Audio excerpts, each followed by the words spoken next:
In 1923 in Tennessee, Rafe and Danny are playing with an old broken biplane while pretending to be soldiers in World War I. They also watch Rafe's father fly his plane around the farm.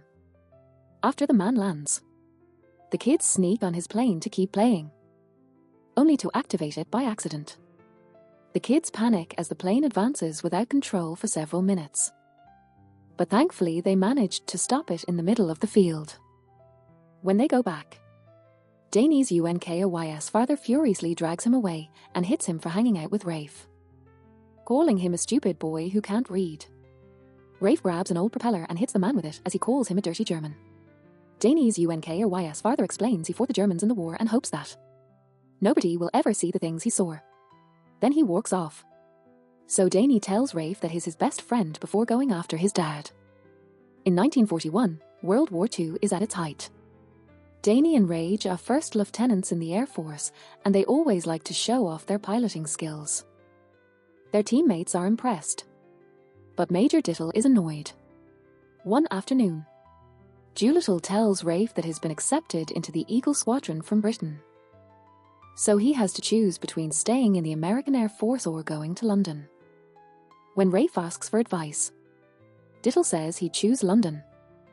Later, Rafe tells Danny that Dittle assigned him to London instead of admitting that it was his choice.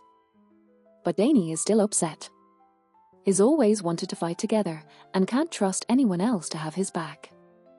In a train to New York, Evelyn and her friends discuss what it's been like to be nurses for the military.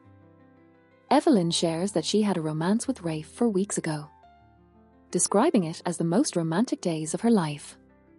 She met him during the eye exam, which proved he couldn't read well.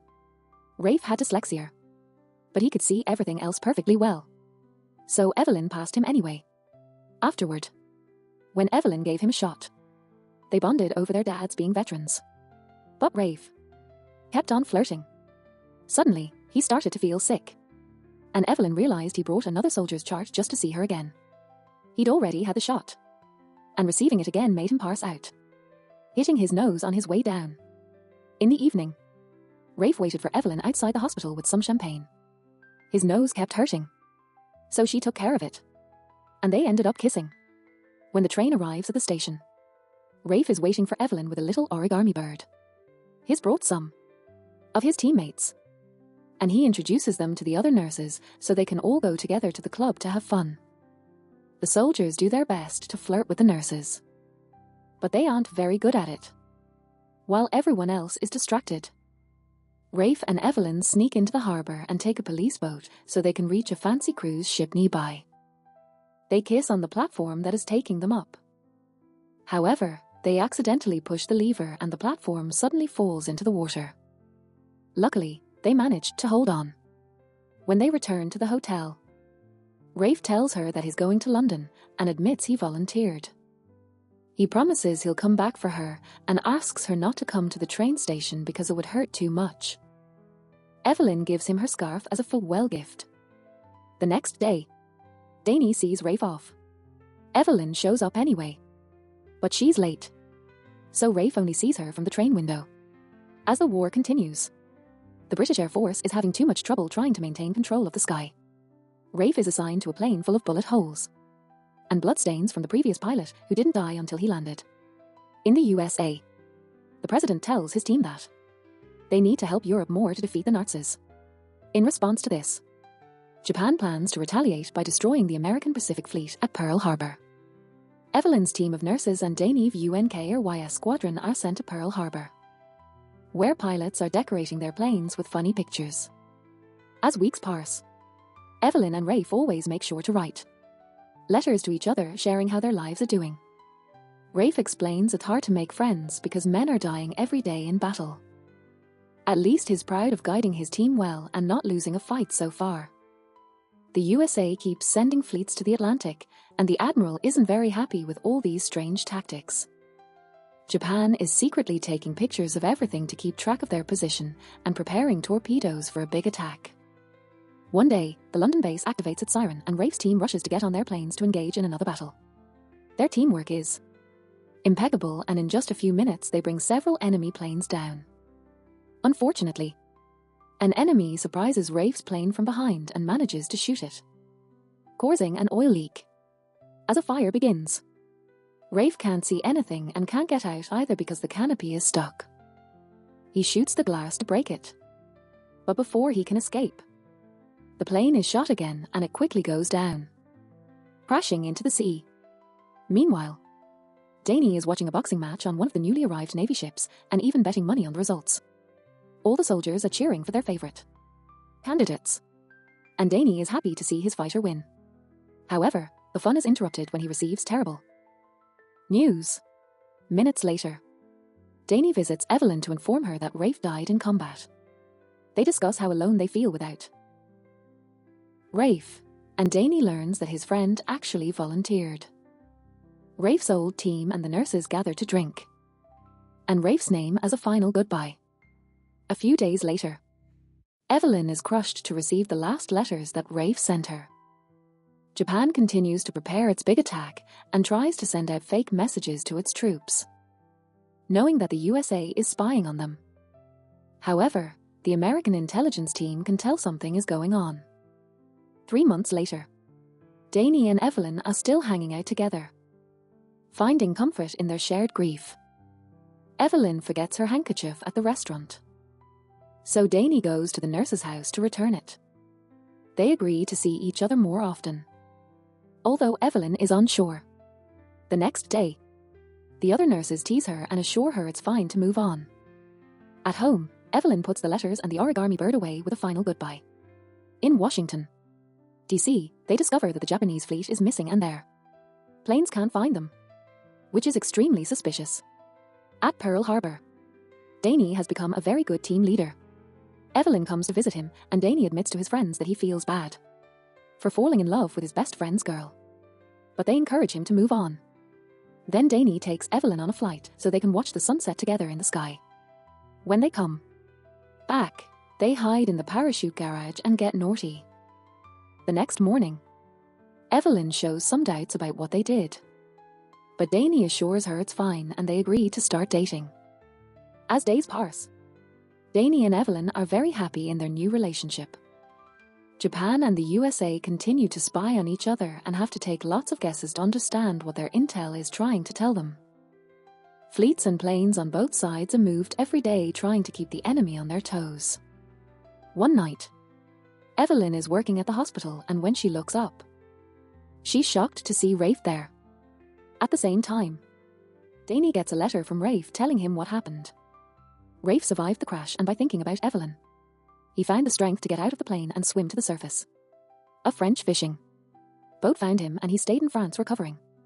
A crying Evelyn tries to kiss Rafe, but pulls back feeling guilty. At that moment, they're found by Danny, and Rafe walks away when he realizes what's going on. Afterward, Rafe goes to the bar to reunite with his teammates and share his experience. When Danny arrives, Rafe makes a mocking toast in his name. An argument ensues as Danny reminds Rafe that they thought he was dead, but Rafe still thinks his friend betrayed him and suddenly punches him. The other soldiers try to separate them to no avail, and the duo keeps on fighting as they break things all over the bar. Soon, the police arrive and everyone in the bar runs away. Rafe and Danny get in a car and drive away until they find a spot where they can discuss things calmly. Danny wants to reconcile, but Rafe can't see how things can go back to normal. The next morning, the Japanese army is finally ready to launch its attack. The American army receives messages telling them that the peace talks were unsuccessful and Japan has been destroying all their coding machines. The soldiers at the radar notice a large haze, but think it's too big to be planes. The Americans suspect an incoming attack, but can't guess where. Soon the Japanese planes reach Pearl Harbor and some of the pilots are flying so close to the ground that they try to warn the innocent civilians. Once they reach the base, they open fire with all kinds of weapons. Everyone is taken by surprise and has to run among the explosions to organize a counterattack. Rafe and Danny wake up in the car and immediately drive off to join their team. American ships blow up one after the other with entire squadrons inside, and dozens of people die from just one hit. Anyone who survives the torpedoes is brought down by the shower of bullets that makes sure not to leave a single ship functioning. At the nurse's home, Evelyn sees the attack and tells her friends to rush to the hospital. As they run on the streets, many of them are killed. 2. The Japanese planes open fire at the buildings, making sure to kill soldiers still in bed. Bodies are piling all over the harbor, and men are devastated to have their teammates die in their arms. Survivors on the few standing ships open fire with the ship's weaponry and manage to bring down a plane or two. But they're still at a clear disadvantage. The American soldiers running to their planes are under heavy fire. 2. So most of them can't even make it. A few soldiers try to open fire with whatever firearm they can find, and even get on the roof for a better view. But they're brought down quickly. 2.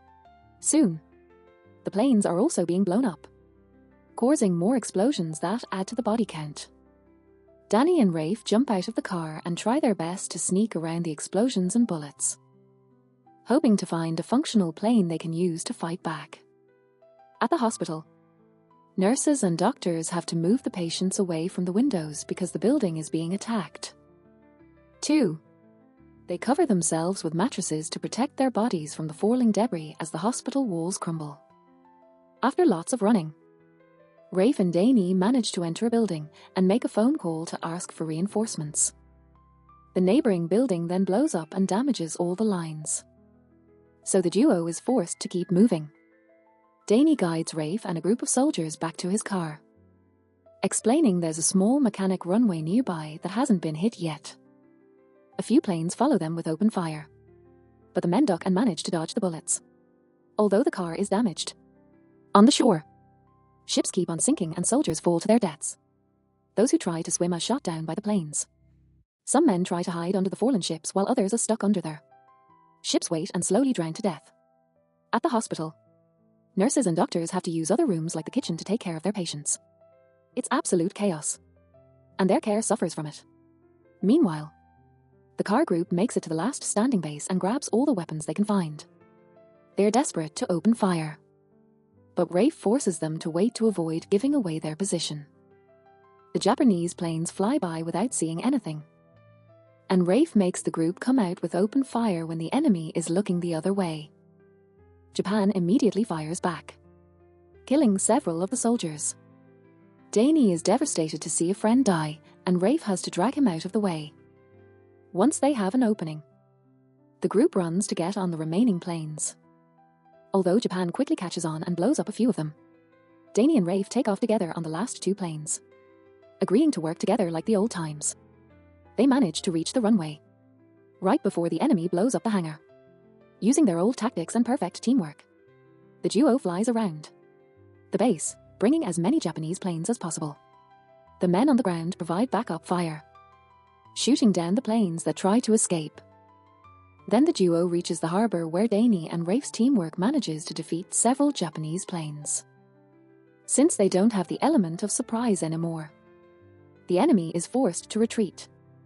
At the hospital, they don't have enough staff and resources to save everyone. So, Evelyn is told to sort patients between those who can recover and those who are hopeless. Civilians are starting to arrive, too, and the nurses are devastated to see the body of one of their own. Soon, the rest of the troops go out in boats to search the waters and rescue survivors, but they mostly find bodies. Rafe and Danny stop at the hospital to donate blood, making the situation awkward around Evelyn. Then, they join the rescue team that is moving an upside-down ship to try to save the few soldiers stuck inside. Unfortunately, the tools can't open a hole fast enough, and the last men die. The next day, the US president talks about the incident at a conference and officially declares a state of war against Japan. His advisors are nervous about his plans, but the president stands from his wheelchair to prove they can achieve anything. After a ceremony dedicated to all the fallen soldiers, Evelyn talks with Rafe in private and learns that he and Danny will work with Major Doolittle on a secret mission.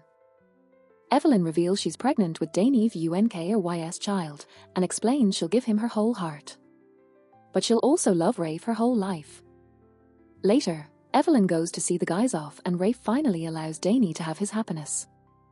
As they say goodbye, Evelyn promises Danny that she'll wait for him and won't leave him for Rafe. When the duo reunites with Doolittle, they learn they've been given a silver star and promoted to captain. Doolittle tells them the secret mission is extremely dangerous and they likely won't come back. But they still want to fight for their country. Later, Rafe burns Evelyn's letters and tries to convince Danny not to take the mission. But since Danny doesn't know about the baby, he refuses to quit.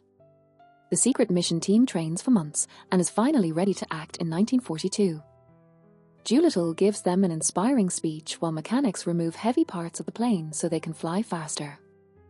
They do a few test drives and even Doolittle shows off his skills before they leave.